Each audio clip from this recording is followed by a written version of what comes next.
Welcome to the Learn True Health podcast. I'm your host, Ashley James. This is episode 348.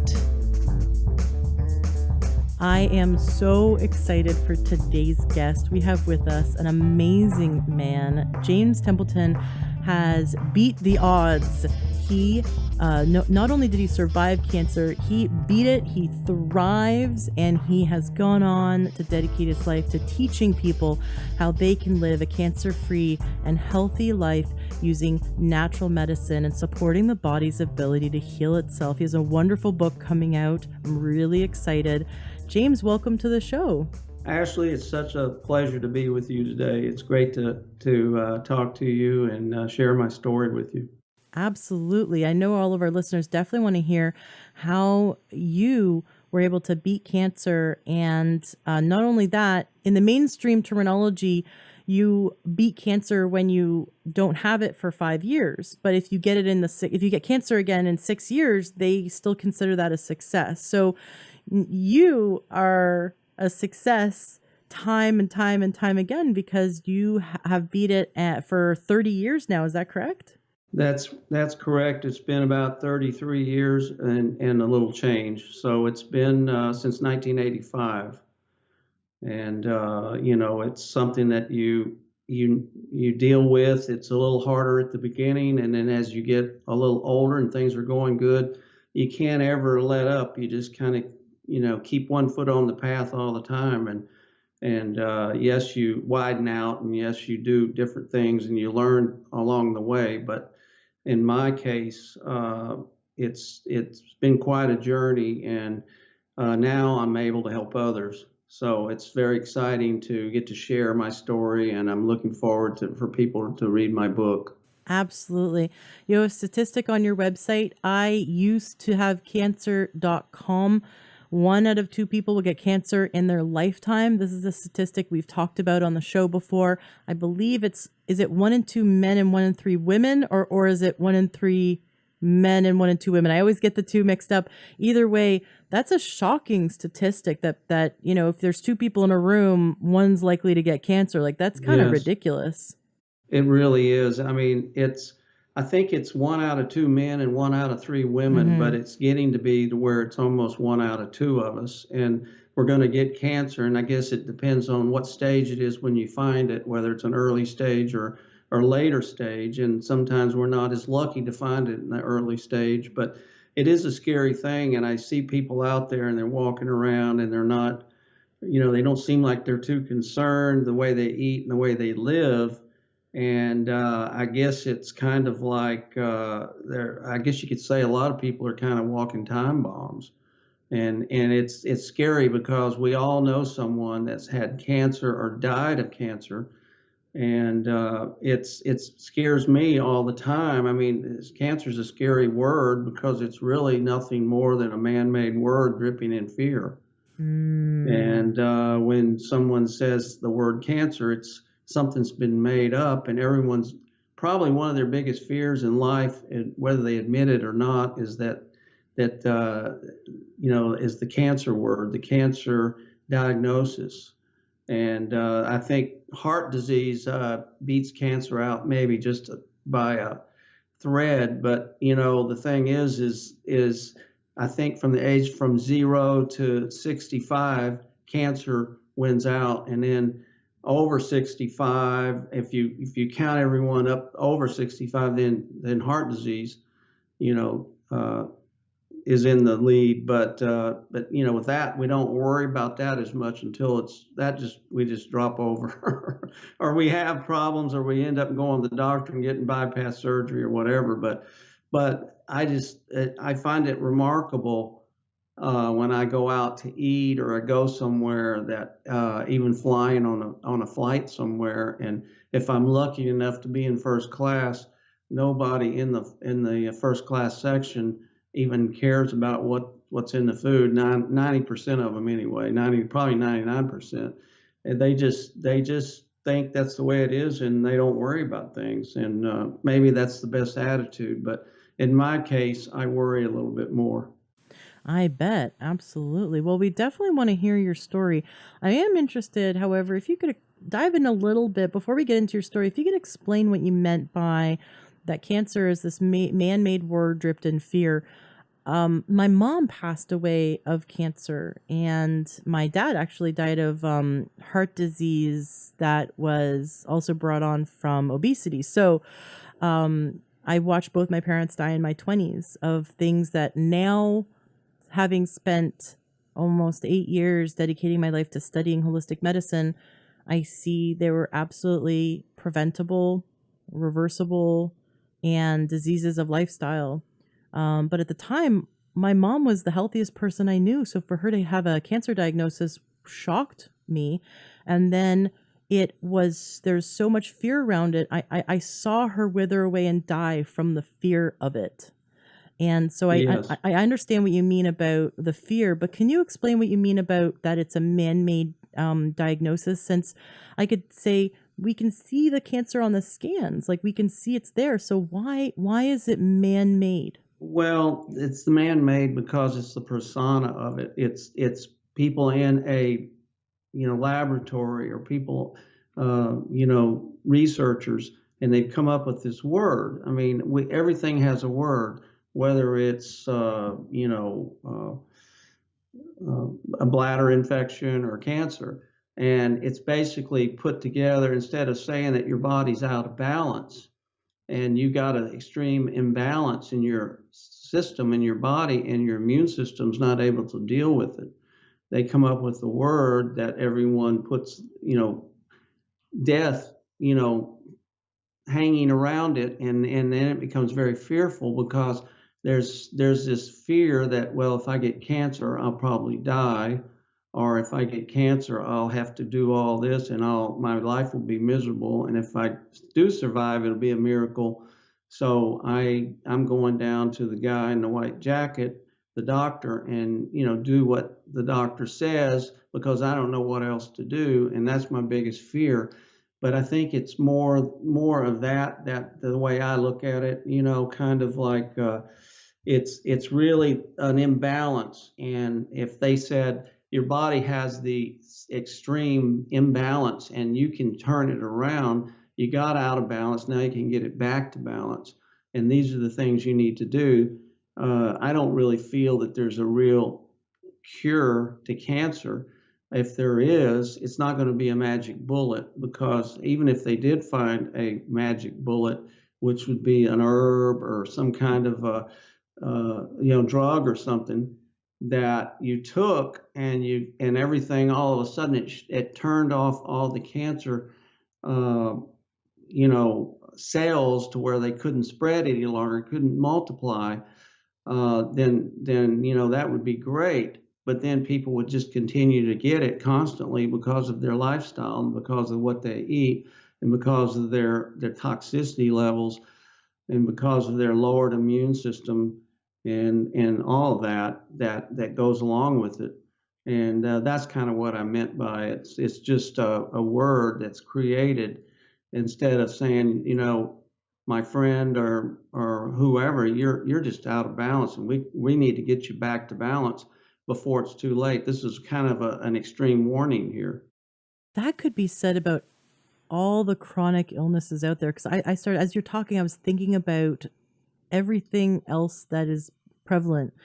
Diabetes, and thinking about, well, Hmm. yeah, that is absolutely, like, type 2 diabetes, 100% reversible. But if you go to an allopathic physician, they will put you on metformin, or they'll give you insulin, and they won't give you a way out. They'll just say this is how it is for the rest of your life, and they might give Hmm. you kind of some American Diabetes Association approved diet that still has a fair share of carbohydrates and allows for foods that are not healing for the Hmm. body and not nourishing. And they look to maintain the diabetes and manage the blood sugar within the ranges that they see are healthy, but for a diabetic, meaning for a healthy person, incredibly unhealthy. And they see that as fine. And then if you go to holistic practitioner, they're like, well, here, let's get you filled up with nutrition and balance your blood sugar with a diet that's Hmm. healing, and let's detoxify the body, and let's look at your lifestyle and your emotional health, your mental health. and then all of a sudden a few months later you don't have diabetes anymore. And That's what is right. diabetes? Like, if the second we get this diagnosis, people buy into, here's, this is my life on drugs and managing bad blood sugar versus doing a complete overhaul of their life emotionally, mentally, spiritually, physically, energetically, and healing what actually got them sick in the first place. So you're saying that cancer is like, if we give in to this idea that there's a big bad thing called cancer, then it has power over us and we're powerless. But if we get that it's a symptom of Hmm. a body out of balance. Is that your It message? is. It's exactly. Good job. It's the body's out of balance, and when the fear sets in from this overall knock over the head that's dripping in fear hits you, then your immune system's already lowered because you have cancer in the Mm. first place. Now you're under this stress and this fear and this anxiety, and now your immune system's even lowered even that much more, and the cancer's already ahead of everything. Now it's got a real big lead running out in front of you, and it's very hard to catch it. So you have to understand that, hey, it'd be not normal at all to be not fearful, because I'm fearful of it, and I've conquered it and survived for 33 plus years, but I'm still fearful of it. But I know what I need to do, and I know what causes most of it, and now that what's the saying they say, the truth shall set you free. So there's a lot more freedom there, a deep feeling of freedom and a deep feeling of I can do this, and I know what I have to do than before. I'd love to hear your story. You've got me so curious. Can you take us back 33 years ago to your cancer diagnosis, and how did you heal it and survive it? Did you give into the chemo and the radiation and the surgery, or like, I just would love you to take us back and share with us your journey. Well, it was in 1985. I was 32 years old, and if you might can tell, I'm from Texas. I don't live in Texas all the time now, but I'm from here originally, and I'm a fifth generation Texan, and I've always been very proud of that. And my grandfathers, were fighters, and they were some of the first settlers in Texas, and they fought for Texas independence, and they were a big part of that. So I was always proud of being a Texan and living here. And I grew up in Texas, and I thought that back in those days, that I had the world by the tail because I was successful. I was a young man that was successful. I had several businesses, and I had a little baby girl that was less than 2 years old. I had a beautiful wife. Everything was going great for me, and I just thought they couldn't get much better at the time of all this when this kind of all broke open. And I was running a lot. I was into tremendous shape, and I worked out a lot. And people would see me running around town, and they would say, "Boy, my gosh, this guy runs all the time. Everywhere you go, you see this guy running." I'd run out in the country. I'd run up hills. I would push myself. I worked out in the gym 3 days a week, 2 or 3 days a week at least, and did everything. Worked hard. I had cows, and I had animals, and I had dogs and cats and hogs. I had a little farm I lived on. It was wonderful. It was like a wonderful setting. I had a little fish pond next, behind the house. What else could you want when you're 32 years old? And I had very successful businesses. And I did all this exercise and everything that I was doing because my father died at the age of 46, and he had just a massive heart attack. And his father died at the age of 36. And they say it was heart problems, heart trouble that he had. And so I thought, I better do something so that I don't have this thing. And besides that, my mother died at the age when I was less than 2 years old. And then I had a little brother that died at the age of 8. So I had all this death around me besides that, and your grandparents that you love dearly, they die, and you remember all that, and you start to think that, all these people died at an awful young age. I better do something. So I started all this exercise. And when I was in college, I didn't even really care at that point. My father died when I was in high school. And when I went to college, I think the only reason I went because of my stepmother that basically raised me said your father would want you to go to college because I was very depressed after he died. And I thought I'd never make it to 30. So I decided to go out and just have a good time and party. And I went to college. I was there. I don't think I went, but I was there, and I had a good time while I was there. But I wanted to, just have fun, and because I honestly thought deep inside of myself that I wasn't going to live to 30. So I had this attitude, and that's not a good attitude to have. But I think I was pretty much depressed and having this attitude. But as I got out of school, I actually dropped out of school because I thought that I could do something better, and I wasn't really into college. After my third year, I decided to call it quits, and I met a young lady, and we got serious, and I got married. And now I started to think that maybe, I needed to take care of myself a little bit more. And she was a runner, and she got me into running. And we started to run together a little bit. And then I started running a lot, as I was talking about earlier.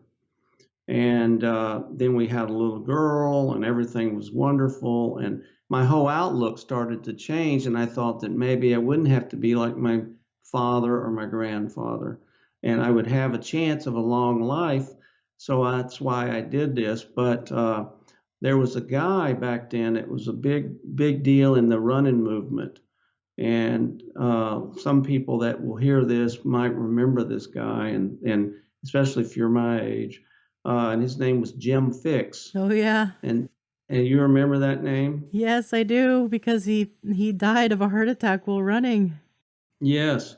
So Jim Fix was this kind of this guru in the health uh, in the fitness arena back then. And Jim was a guy that I heard about and I read about, and he talked about running, and his father had died of a heart attack, and running was going to save his life, and he could just about eat anything he wanted and do anything he wanted. He was in tremendous shape and all this. So I thought this was the ticket for me. So I started all this running based on really on, my past and also the advice of Jim Fix. And, one day I went into the office, one early morning, I went into the office and I had several businesses. I had these convenience store type businesses with gas and convenience store, groceries and that type of business. And I was there one morning early, and I did my early morning duties, and I went into my office and I put my feet up and I said, life is great. Everything's going good. I'd had my morning run already.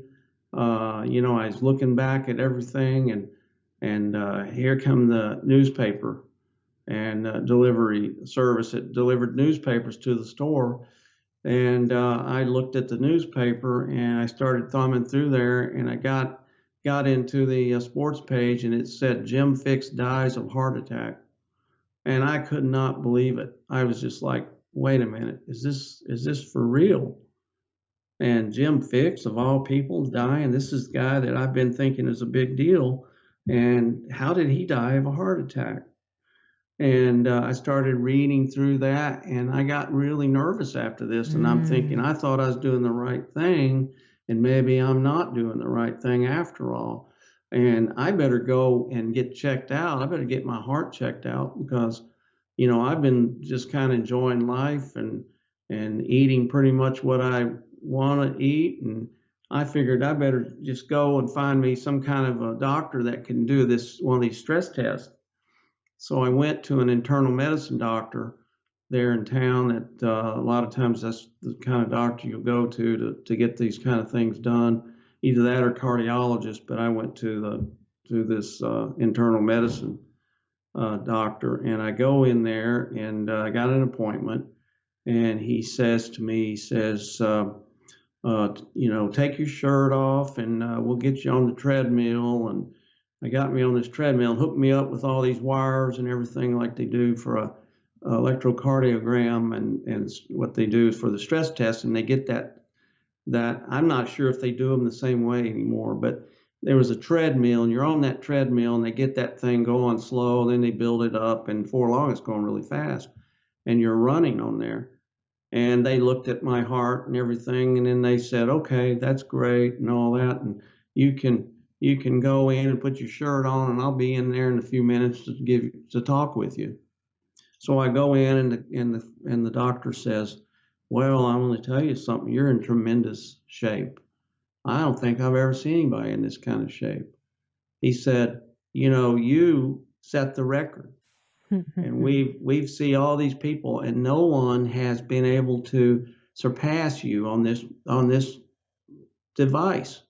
And he said, you are in unbelievable shape. He said, your heart's in excellent shape. So I felt really good, Dan, like, oh my God, thank God, I'm really feeling good. And maybe I am going to keep on living and things are going to be wonderful.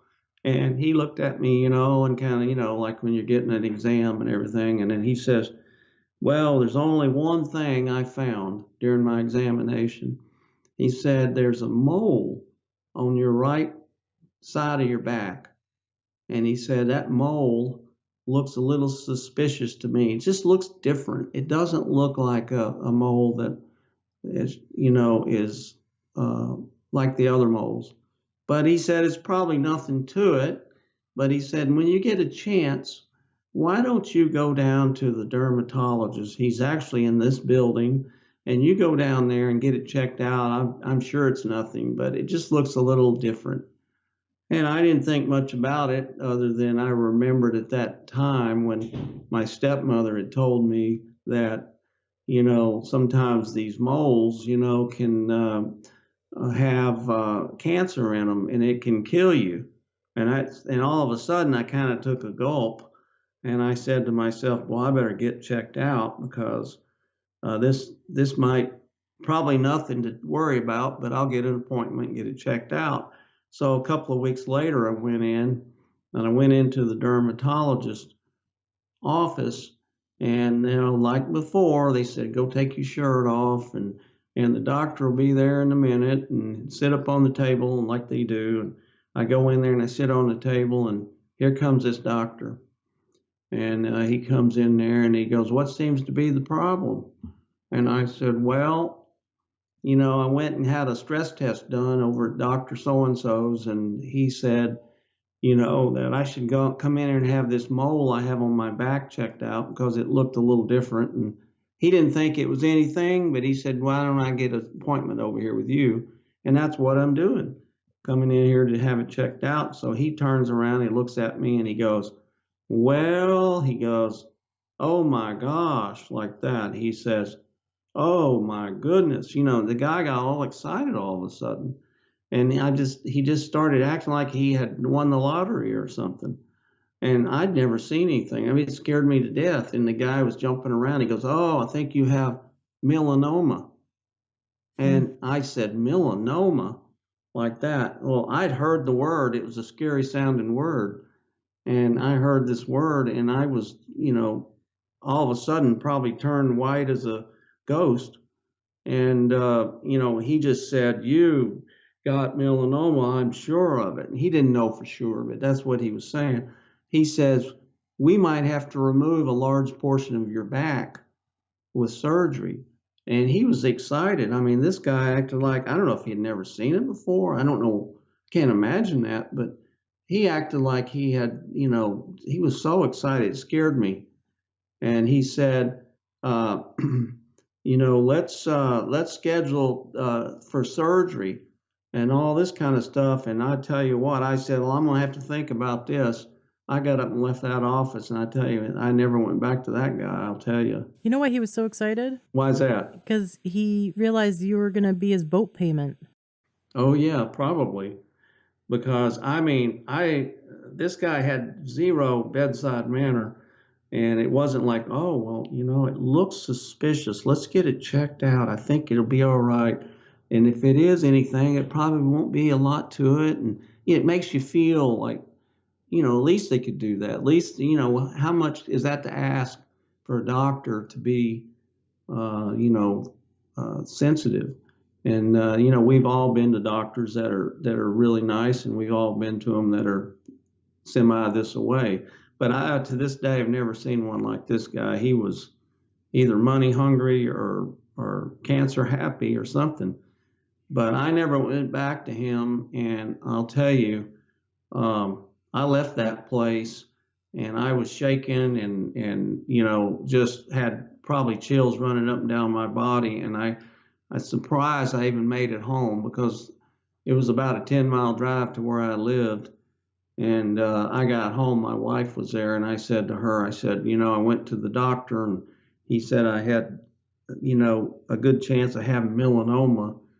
And he was, just jumping up and down. It scared me to death. And, I don't know what to do. And she suggested that I go and get a second opinion. And she said, you remember that doctor you went to see, several years ago when I had a basal cell, which is a skin cancer, on the back of my head, up on the crown of my head, and which was a very young age to have something like this. When I was 24 or 5, I had a skin cancer. And I went to this doctor down in Houston, and the doctor he was a really nice man. And he took it out and he told me, you're going to have to be careful because he said that this skin cancer is probably going to show up again sometime in your life.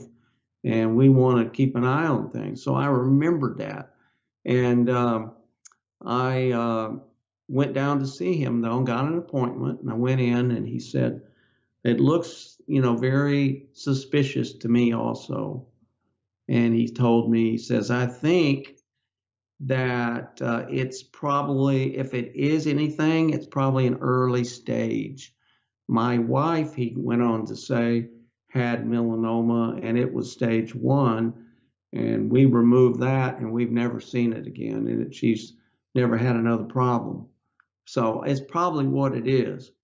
But he said, for now, I'd like you to get an appointment with this world-renowned doctor that I know down in the medical center down in Houston, and we'll get you in to see him. He's a friend of mine, and he's renowned. And if anybody has to go to somebody, this is the guy to go to.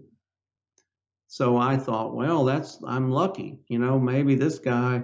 I felt a lot luckier than this small town guy that was going to do me in, and before he even knew, and he was going to take half of my back off, and remove all this stuff he thought he was going to have to remove, and the who knows tens of thousands of dollars. But I went and I got an appointment, and I went to see this other doctor, and he was an oncologist. So he was, a big time cancer doctor. And I thought to myself that I was lucky to be there at the time. And he looked at it and he said, and he had a good bedside manner. He's a nice fellow. So I appreciated that. And he came across as like kind of a good old boy, as we'd say down in Texas. And he says to me, he says, well, it looks a little suspicious to me. He says, but the only way we're going to really know is to get in there and take it out and just see what it is. He says, if you'd like, I can do that right here in the office. And I thought, well, I might as well get it done and see what it is. So he took a big plug, it's probably a 2-inch square plug out of my back, and real deep. Took a deep plug and he sewed it all up and everything. And he told me, he says, look, he said, I'll let you know in a couple of weeks, but we'll try to do it a little sooner. That I think we can get it done a little quicker because I mean that's a long time. So he said, there's nothing you can do. Just go home. Don't worry. He says chances are to be fine, and it won't be much to it, and maybe it won't even be anything. So I went home, and I felt a little bit better because the guy had such a good way about him and everything. And I went home, and of course I didn't stop worrying because it's hard for someone not to worry when they're told that there's a chance they have cancer. And that's sometimes the worst part of it all is at the beginning when you're told that there's either a chance or you're getting a biopsy or you're getting, something like this done. But anyway, I was not fun to be around, I'll tell you after that. I didn't want to do much. I was kind of depressed. I, was walking the floor pretty much. Didn't sleep very well either. And it was probably almost 2 weeks before I got a phone call from this doctor. It seemed like a year, it was forever. And I don't know why it takes them so long. That's the thing I don't understand. I guess there's a lot of people getting all these biopsies and it takes a long time, but it drives a person nuts when you have to wait so long to get anything done. But he called me up on the phone and he says, well, he said, I got some good news and I got some bad news. Oh boy. And I'm like, oh boy, that doesn't sound good, And he goes, well, he says, I'll tell you what. He said, the good news is that it's melanoma and we got it all. And I'm thinking, it's melanoma and it's good news? How could this be good news? Right. I mean, I've never heard anything. He says, but the bad news is that it's very deep. And he said, that concerns me. It's very deep. And we're going to have to watch it real close because when it's deep, that means it's this deep. It was stage 4. Stage 4. Well, I'd heard stage 4 cancer, but I didn't know much about cancer back in those days. And I figured that it didn't sound good to me. And he says, but it's more likely to spread. It's more likely to metastasize. It's more likely to, to end up in other organs or other parts of the body. So we're going to have to keep a really good close eye on it. And he said, there's nothing you can really do. There's nothing you shouldn't, worry. He says, there's nothing you can do. He says, the only thing we have to do is have you come in every 3 months and get checked out. And he says, so, you come in every 3 months and we'll look at everything. And for now, you just go live your life and don't worry. And, we'll hope for the best and maybe we'll get lucky and chances are we'll never see it again. And I thought to myself, boy, I mean, how could this be happening to me? So I'm laying there, sitting there, standing, whatever I was doing. And this guy tells me all this stuff on the phone. Well, I was just in shock. And now I knew I had stage 4 cancer and that I didn't want to do anything now. Before that, before all this, I was very ambitious. I worked all the time. I ran. I couldn't wait to and try to figure out ways to do more business. I wanted to really make something out of myself. I was at the point in my life to where now I was, not going to get the heart disease, and then, but who knows after Jim Fix, and now I get this diagnosis, and this was on a very short time here, and I noticed though that I was feeling tireder. And when I looked back, I was feeling tireder a lot. And I was getting colds and flus a lot. And I was, starting to, just feel tired. And here I was barely over 30 and I'm feeling like that. And I thought, well, I guess I'm getting older. And so I kind of just thought that was the deal on it. And but when I look back, my body was trying to tell me that, that my immune system was suffering. My immune system wasn't able to do its job the way it's supposed to. But anyway, I became very, very depressed, and I didn't want to do anything, and I wasn't fun to be around. Before that, I'd been the life of the party. I had friends. I liked to go out. I liked to have a good time. I was easygoing and most of the time, and I'm sure it was very hard on my wife, and for her to have to listen to this and put up with all this, and here it comes out of the blue, and I had this little girl and everything, and so it started to affect my relationship, and I could feel the energy was changing in our relationship. And besides, who wants to be with somebody that's could be dying of cancer? And I started to read, and I started to try to search for as much information as I could. Back then there wasn't the internet. The internet wasn't the way it is now, so you couldn't just go on there and Google something. And so I found out through friends of mine, and through my wife had a doctor friend that we met skiing one year, and he says, well, with stage 4 melanoma, he'll be lucky to live 3 years. Mm. And I was like, oh my God, it's like, you got to be kidding me. Here I am, this young guy, in 3 years. I mean, that's what you hear. So I became very difficult, and before I knew it, um, it was time to go back and get checked out again. And I went back, and 3 months later, and the doctor says, well, everything looks okay. Everything's going okay. I think we just keep doing the same thing. Don't worry, just go home. Well, I was worrying all the time. And my relationship, my marriage became, a little bit more and more stressed out, and it just wasn't the same. And I guess I can't really blame her, because I wasn't easy to be around. I didn't have any ambition anymore, and I'd even decided that I wanted to start living out some of my bucket list. I always loved Colorado and skiing, and we had a little ski house up in Colorado. And I decided that I wanted to get out of the businesses and move to Colorado, and do something up there. I felt like I better do it now, or I wasn't going to be able to do it possibly, in my lifetime. So I started to be a little selfish, I guess, and think of myself. And I wanted to, start to look at the possibilities of not being around much longer.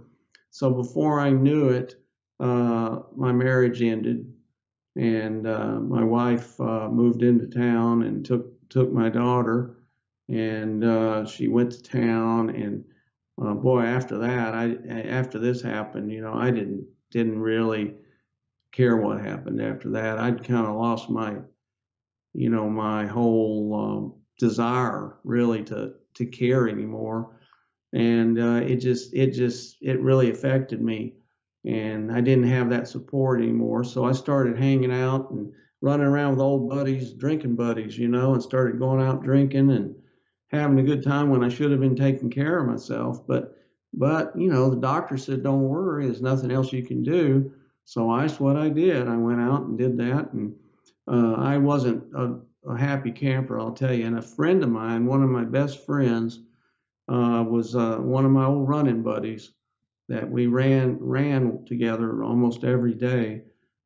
He was involved in a business, and he suggested that I go with him and his partners and help run a business up in Dallas, the Dallas area, which was, about 3 hours north of where I was living, and go up there and run a business for them. And it would be perfect for me because I had a business background, and it would get me away from where I was living, and in this small town in Texas. Was Huntsville, Texas was the town, but it would get me out of there and get me away from all the stress, and it would be good for me to get my mind off of things. So I kind of took them up on it, and right then, I thought, well, I'm doing okay. The cancer hasn't, raised his head again, and so I'll go up there and do this. So I went up there, and things started happening. We had this business that was very successful. I was running things, and we were busy. I was busy, and I was inspecting houses. And there was back in the 1980, around 85, 80, right in there. Well, that's when it was. There was a lot of foreclosed homes on the market because there was an oil boom, and then the whole bottom fell out of the oil business. And I went up there to Dallas and started helping these mortgage companies refurbish these homes that they were taking back as foreclosures. So we were going in and we were fixing these houses up and spending a few weeks on each house, getting them back into sales shape. So I had, along with these other guys, we put together a business up there that would refurbish these foreclosed homes, and things were going really well. And I thought life was not so bad again. But here it came. It was time to go get my treatment. I mean, my checkup again. And I'd already had one successful one, so I'd already been through about 3 successful checkups, and everything looked fine. And I thought, well, maybe the doctor's right. I'll never see it again. So I went in to see the doctor. I flew down to Houston. I go in to see the doctor, and he says, well, you got a little lump on your groin here, and it's like a little tiny marble. And he says, well, he said, it's probably nothing. Let's don't worry about it. Well, I kind of worried about it. And I said, you sure we don't need to worry about this? When he found it, and he goes, no, let's just come back in 3 months. Oh my gosh. Come back when it grows big enough for me to cut it out of you. Yeah, right. So I go back and to Dallas, and I'm there, and I noticed the thing was getting bigger. And it started to get bigger and bigger, like pretty quick. And I called the doctor up, and this is probably a couple of months later. And I said, doctor, I said, this thing is growing. And I was, not too happy about it. I was pretty nervous about it, but I said, this thing is growing. And he says, well, we better go in and see what it is. He said, come on down here and let me look at it, and we'll put you in the hospital and see exactly what it is. We'll take it out. And then I went down there, and he says, go meet me in the hospital in the morning and doing all that. So I go in, and he takes it out, and he says, well, before that, he told me it's probably nothing. There's probably nothing to it. It's just a little, something going on. Maybe it's a lymph node that's swollen or infected or whatever, but we'll find out. So I went in, he did the surgery. Well, I woke up. I knew I was in trouble because I had this huge bandage on my groin, my right, lower groin area. And I knew I wasn't in good shape because, of course, I was out of it. And from the surgeon, I'd never had surgery before. I'd never been in a hospital before. And he came in, and shortly after I come to, and he says, well, I got some bad news. He says, it was news that I was hoping we wouldn't have to deal with. He said, you got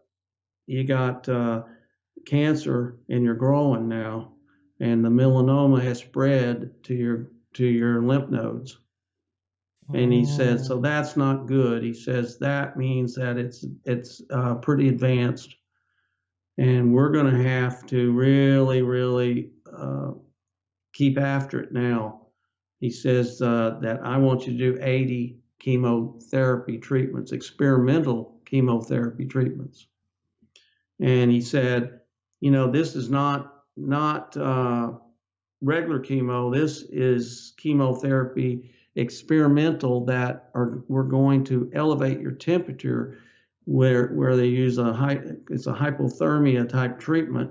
We're going to elevate your temperature. This is all experimental back in those days. And he says, we don't know of anything else that works well with this at all. And this sometimes doesn't even work that well, but it's all we know to do. And he says, we'll do 80, we'll do 5 each time. And now you'll have to come into the hospital for every 5 treatments for a week. And then 2 months later, we'll do another 5 because it takes you 2 months to recover.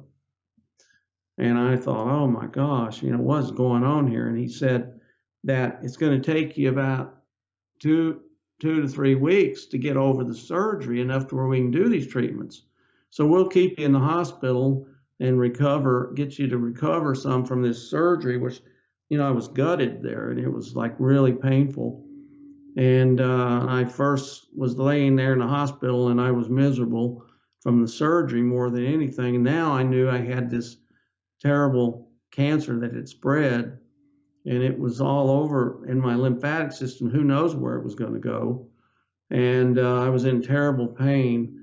And I remember the nurse would come in and says, "Don't you want some painkillers?" And I'd say, "No, I'm not going to take any painkillers. I'm going to tough it out."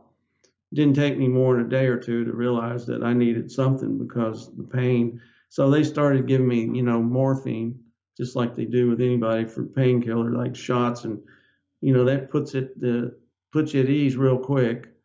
And after that, you don't really care what happens, because when you're on morphine, you're sort of like, oh, life's not so bad after all, turn up the music. I don't feel anything. That's kind of how you felt. But I knew that it wasn't good. And when the stuff would wear off, then I would be, miserable, and then started to worry.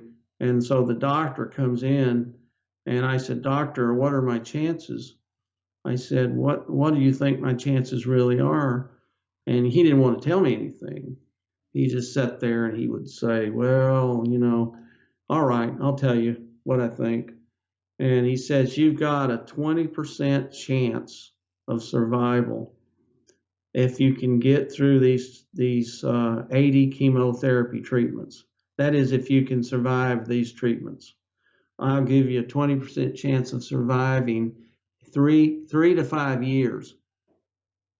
And and even with these treatments, I don't think you'll live more than 3 to 5 years. So he tells me that, and I knew I was a blowed up duck when he said that. I knew I was in really bad shape, and I didn't know what to do, and I was really getting desperate. And it'd been a week or so or after the surgery, and I was very, very upset. And I just thought that was the end of my life, and it was going to happen sooner than later. And here I was, 32 years old. My wife had left me, and I had nothing to live for anymore. And I was just a miserable young man. And I really felt like there was nothing going my way. And I got a phone call, and this is kind of when things started to turn around.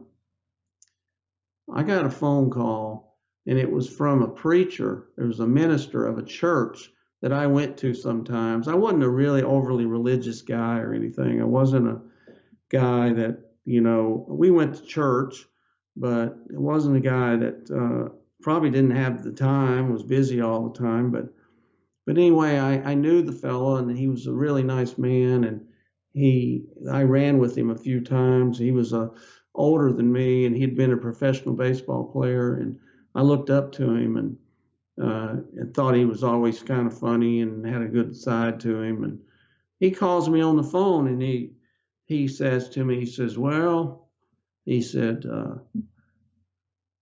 "I heard you were in this hospital," and he says, "I just wanted you to know that I am thinking of you, and God loves you, and I know that you can beat this cancer." And he says, "You've just got to get down and dirty and beat it." He said to me the exact words. He says, "You have to beat this son of a bitch in cancer." That's exactly the words he said to me. He says, "If anybody can do it, you can." And he told me this, and I was shocked, because I never heard him talk like that. I never dreamed. I mean, this guy, felt like I was in a locker room, at a football team or some kind of sports team, and we're losing, and the coach is trying to get us to, get some energy going and getting down on us a little bit. And he just laid it on me, and he told me that. And and he, that was the last time I ever talked to him. But it got me to thinking. It really got me to thinking, and it lit a spark under me, and it made me start to pray.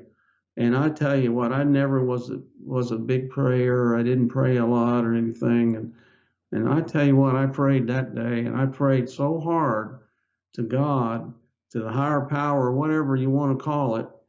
I prayed and I said, God, I need your help. I never had this kind of uh, thing happen to me. I'm desperate. I need help. I'm really, really, really need your help. And I felt like every cell in my body was praying. I felt like everything, I never had that kind of feeling. It just was the strangest feeling. I've said a prayer, the kind of prayer where you go to church and someone says a prayer and it's kind of fancy sounding, and there's nothing wrong with it, but it was just didn't seem to have a lot of deep meaning to it. But I'm telling you, that day, between me and the higher power, I was having a prayer, and I felt things, that I can't imagine. I can't even explain it to anybody, but I did, and I just didn't know what else to do, and it was that getting that bad. And I tell you, probably about 20 minutes later than that prayer, I'm always trying to figure out about how long it was, but I think it's probably about that time. It wasn't any longer than that. I heard a knock on the hospital door, and this friend of mine comes through the door. I said, "Come in." My friend comes through the door that I hadn't seen in 7 years from college. He worked at the gas station with me when I was in college. I worked at a gas station, and he worked there. And we became friends then. And in college, you have a bunch of buddies and friends, and he was one of them. And this fella comes through the door, and he's waving this piece of paper in his hand, and he's saying, "I hear that you were in the hospital through one of our old friends, and I felt terrible, and I wanted to figure out something I could do to help you. And I was talking to a friend of mine at the office, and he had another friend that he was talking to about at lunch one day. And this guy, I guess somebody they knew had cancer or something. This guy brought him an article about cancer and about a guy that cured himself of cancer. And he said to this guy, he says, "I have a friend that's got a friend. I know this is going to help him. I think this is the thing he probably would appreciate. Can I give this to him? Take this to him?" So the guy brought it to me, and it was about a guy that cured himself of cancer. Well, I didn't know what it was when he was walking in the door waving his arms. And I said, "What do you have in your hand?" He says, "I got an article about a guy that cured himself of cancer using a natural diet." Well, I never heard anything like that. Where I come from, you go to the doctor just like I'd done. You get sick, you go to the doctor. But I said, let me see that thing. And I saw it and I looked at it, and I immediately knew this was what I was going to do. I knew that this was the ticket for me to heal. And something inside of me just says, this is it. This is what you're going to do. And I told my friend, "I'm going to do this." And he says, "You haven't even read this yet." I said, "I'm going to read it, but I haven't. But I know this is what I'm going to do." So I got very excited, and I started to look at it a little bit. And it was about a guy, and his name was Dirk Benedict. And Dirk Benedict was a actor. He'd been in movies. He'd been on TV, on a TV show. And he had cured himself of what he thought was prostate cancer. I think he was kind of a renegade, and he, was told that he had prostate cancer by someone, and he went out and got got on this diet and got well, and he had terrible prostate problems, bleeding and all this stuff, and he was a young man, and I read this, and I said, "I'm going to do exactly what he did." And Dirk Benedict was a guy that was on a show, and the show was the A Team, and it was back in that time. There was a show on TV, and a lot of people will know that also. And his name on the show was Templeton Peck, and they called him Face in the show. He was a good-looking guy. It wasn't because he had a nice face. That wasn't the reason, but they called him Face. And he he was the guy, and I knew who the guy was. And he talked about how he was from Montana, and I'd been from Texas, and he grew up on a ranch, and I'd had cows and had a farm out in Texas, and I kind of related to the guy. I felt like I was kind of a cowboy almost, and he talked about being a cowboy, and I thought, well, I can relate to this guy. And so anyway, I got very excited. And the diet that he was on was called a macrobiotic diet. Mm. Well, the macrobiotic diet, I never heard of anything like that. I asked my friend, have you ever heard of macrobiotics? He goes, no, I never heard of that. And I said, well, this guy claims this cured his cancer and saved his life. I said, you gotta go out and get this book for me. Because this was just a little book review article. It was just 2 or 3 pages is about this guy. It's a book review article. And I said to my friend, I said, well, I got to get this book, his book. Will you go out and get this book for me? And he said, sure, I'll go out and get it. So he went out and he went out and got that book and brought it back to me. And I started reading that book and I was excited. I felt like if this guy can do it, I can do it. And it just felt right inside of me, like something somewhere was trying to get me to do this. And I knew, and I didn't know anything about it, but I was open to anything at this point. So I got this book. My friend went out and got it. And I'll tell you, I never saw my friend again. I haven't seen him to this day. It's funny, but I'm sure he's alive still. I need to get a hold of the guy, but it's an interesting way that he brought this to me. But I read this book from Dirk Benedict, and it was called Confessions of a Kamikaze Cowboy.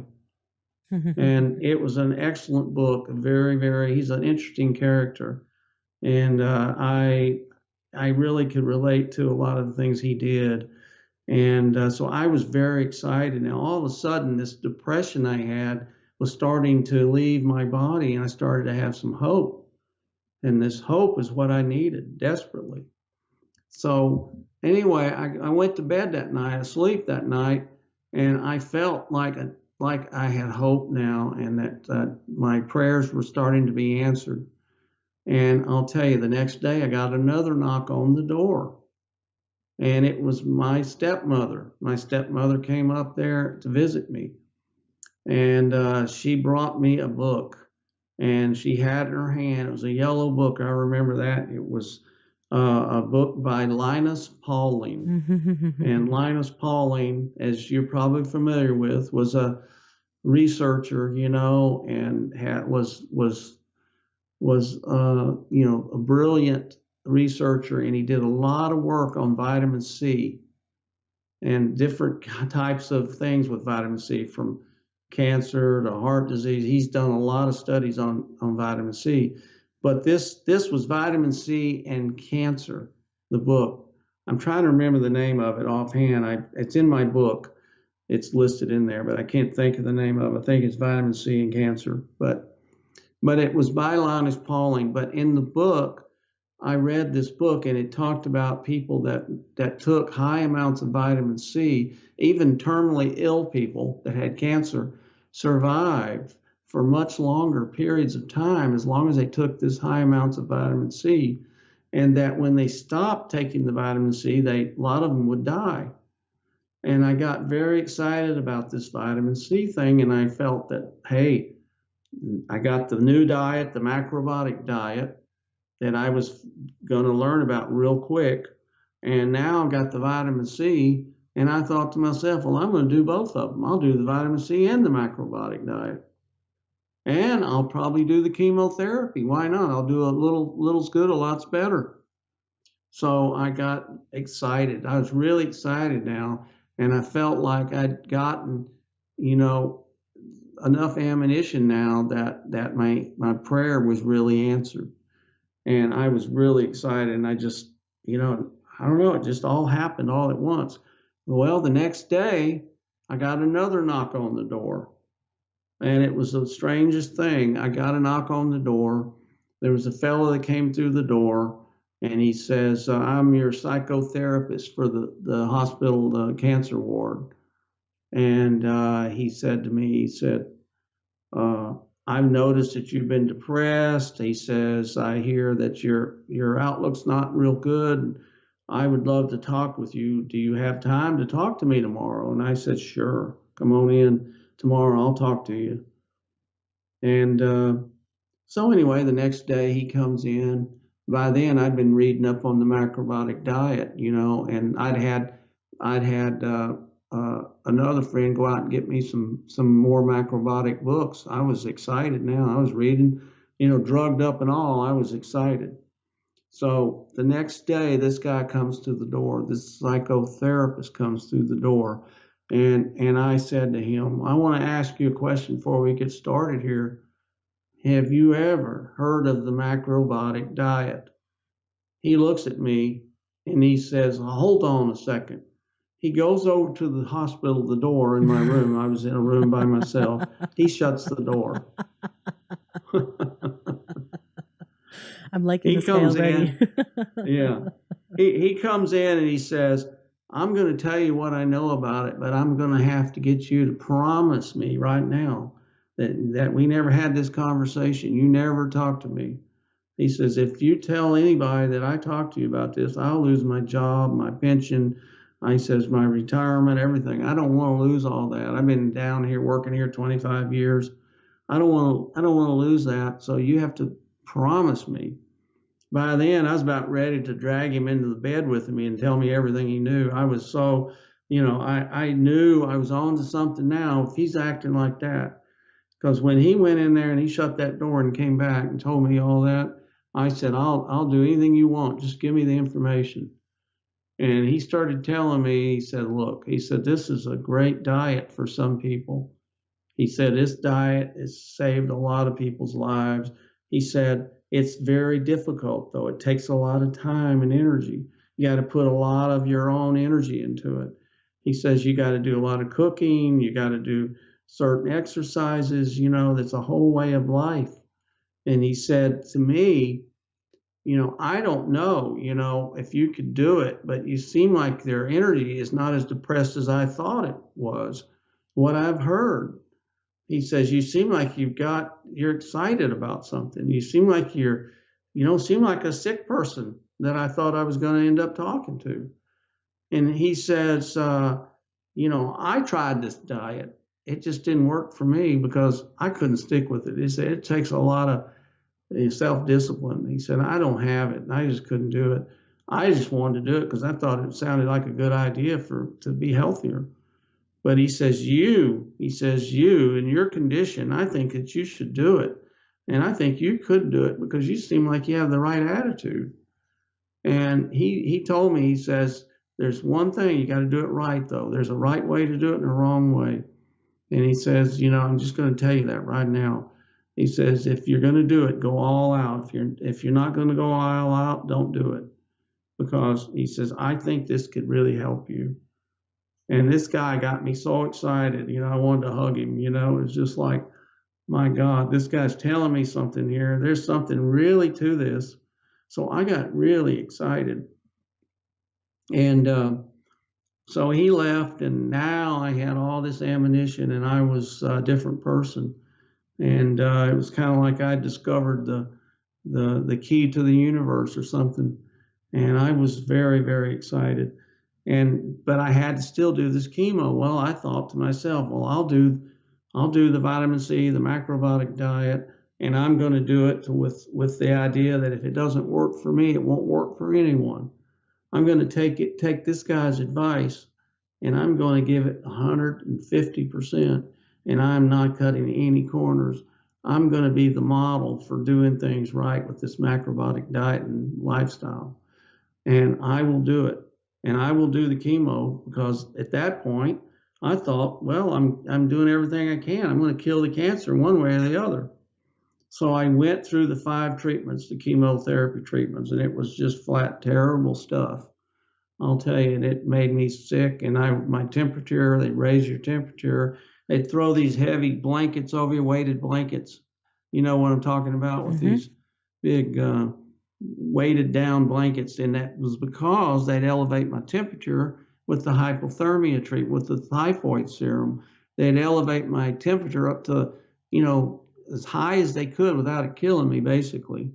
They'd raise it up to 104 or 5. And I mean, when it's that high, you're shaking in your boots. I mean, you're freezing to death because you're hot, but your body is fighting. Mm-hmm. Everything's kicked in, and you are just shivering all over. And they put these blankets so that you could lay still enough in the bed without jumping around like a jumping bean. And I did this chemo for 5 days, and I mean I was sick. It makes you throw up. It was awful, and it was about 8 to 10 hours a day each treatment, Oh my and it was gosh. done with an IV drip, and about an hour or so for the typhoid serum to drip in, and then once your temperature's up, then they hit you with the heavy duty chemo, and then they put this ice cap on my head to keep my hair from falling out. That was the idea anyway, but I think half of it fell out. But it was freezing. I was just like um, a guinea pig laying in that bed, I think. And I laid there and I took that chemo and I gritted my teeth and I made it through it. And you're just sick. And so I remember leaving and I didn't have a wife anymore. So I went to my mother's house to recover for a few days. After I got out of the hospital, I'd been in the hospital for over 3 weeks. And after I got to my mother's house, I was determined to start eating the macrobiotic food. And you're not going to get it in the hospital, that's for sure. And I got my mother started to do the best we could. We're just learning, and we did pretty well. And then after a week or so, I had to go back to Dallas and still working up there, and I had people, counting on me. So I had to go back. So I go back, and I started working there, and I felt really lousy. I'd put my head down on my desk a lot of days, and it felt like I had the flu. It just makes you feel like the worst flu you ever had. That chemo did. Like you'd never imagine having any flu like that. And if somebody would have had a hammer, you'd have told them to knock you in the head with it, or anything, because it was terrible.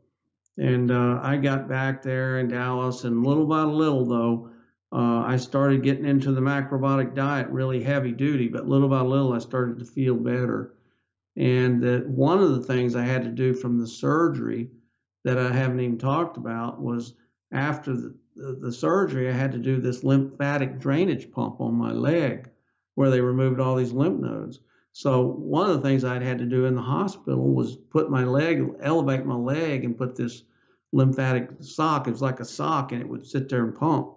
And I had to do that while I was in the hospital. And now I had to do that also because the doctor told me if I didn't do it, I could lose my leg.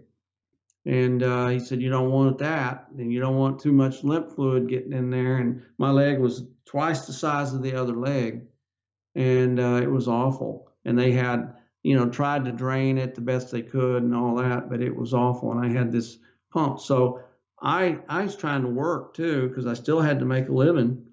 And I I would sleep with that thing on at night. I realized if I slept with that sock on my leg, this pump, this electrical pump on it that would pump and let release, pump and release. And anybody that's had lymphatic surgery, they know what I'm talking about. But I did that every night, and then I would make it through the day instead of doing it throughout the day. It just took too much of my time.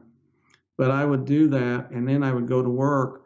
And some days I'd have to drive 300 miles during the work, inspecting houses. And it was a lot of work. We were very, very busy, but I was determined.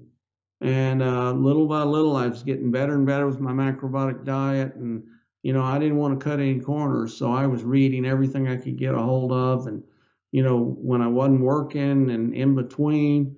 So I would cook my breakfast. I'd get up at 4:30 in the morning and cook my breakfast, and I would cook a macrobiotic breakfast. And I'll get into macrobiotics later if you want to. But Absolutely.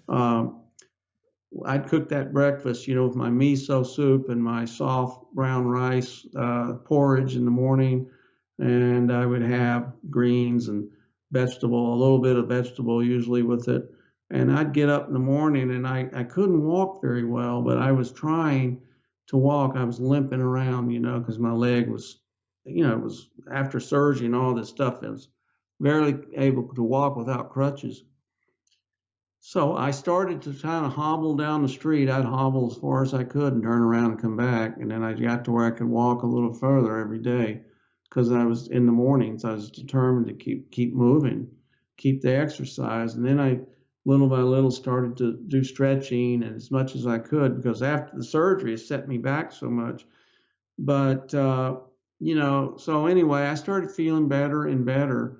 And 2 months later, after all this and all the work I'd been putting into everything, I had to go back and do more chemo because now it's 2 months. I had to go back to Houston, check in the hospital, and do another week's of chemotherapy treatments. So I go down to Houston. I get in the go in the hospital. I remember checking in the day I checked in, and there was 2 or 3 people there checking in, and they were all excited about getting checked in, getting their chemotherapy treatments, and they were really, looking forward to getting it done Oh so my they could go gosh. out and live their life again. Yeah. I remember talking to this one really nice lady, and she says, "Well, I've had my chemo treatment. They weren't doing what I was doing; it was different types, but getting my chemotherapy so I can go home and get back to normal." And I remember that, and I just remember that by this time the surgery, I felt a lot better from the surgery, and I still had issues. I still had to use the leg pump and all that stuff, but I was doing better. After 2 months, I was doing better. So I there and I started these treatments. And I mean, they must have doubled the treatment because I never felt so bad in my life. This stuff was terrible. It was worse than the first time. They must have said when I told them if a little's good, a lot's better. They must have really decided to, grant my wish.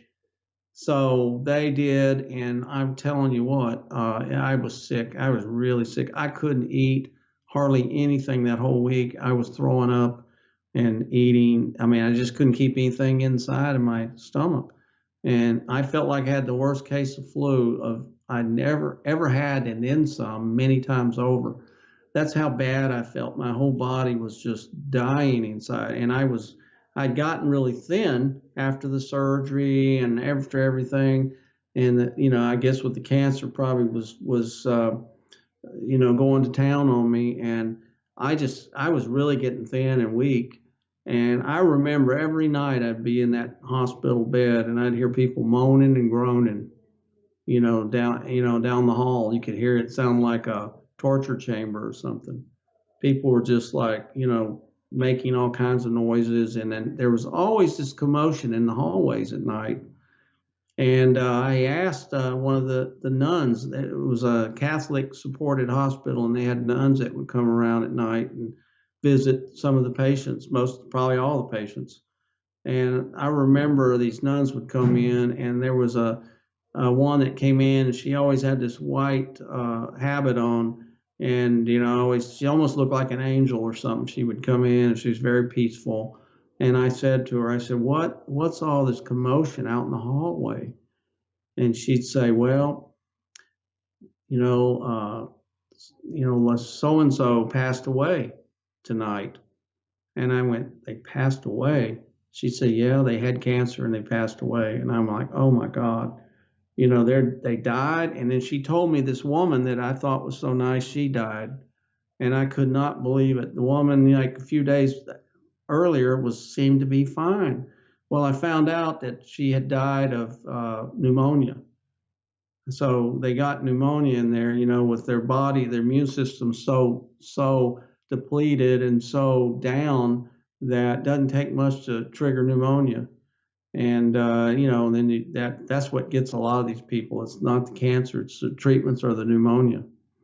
And so anyway, I just said, I got to get out of this place. They're going to kill me in this place. I'm going to be the next one they roll down the hall at night.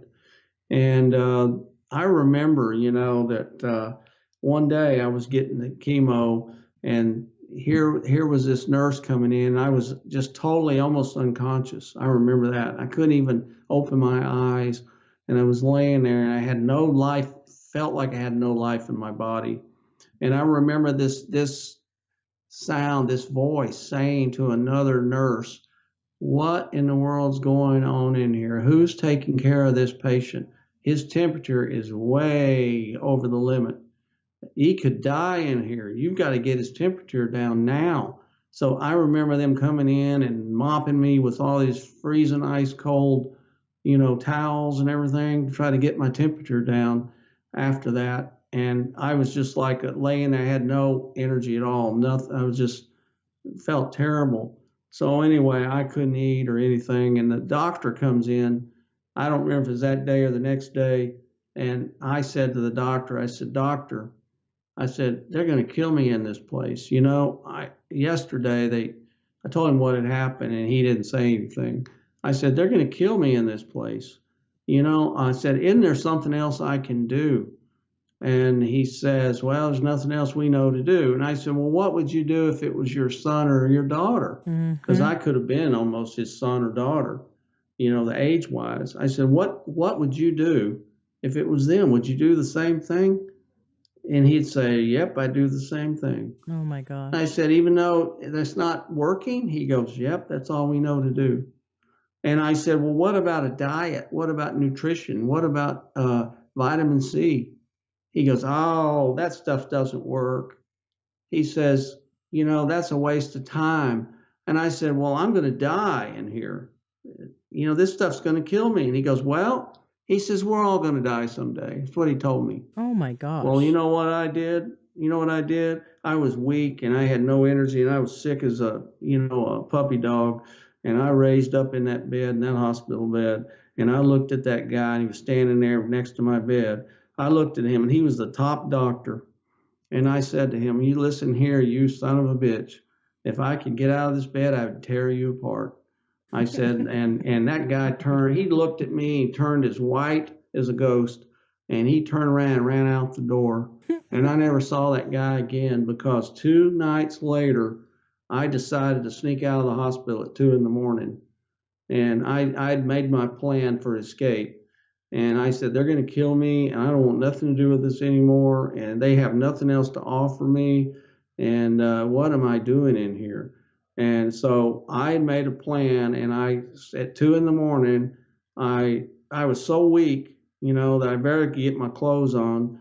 And I remember sneaking down the side of the hall on one side of the wall where nobody could see me. Oh And I snuck down some stairs.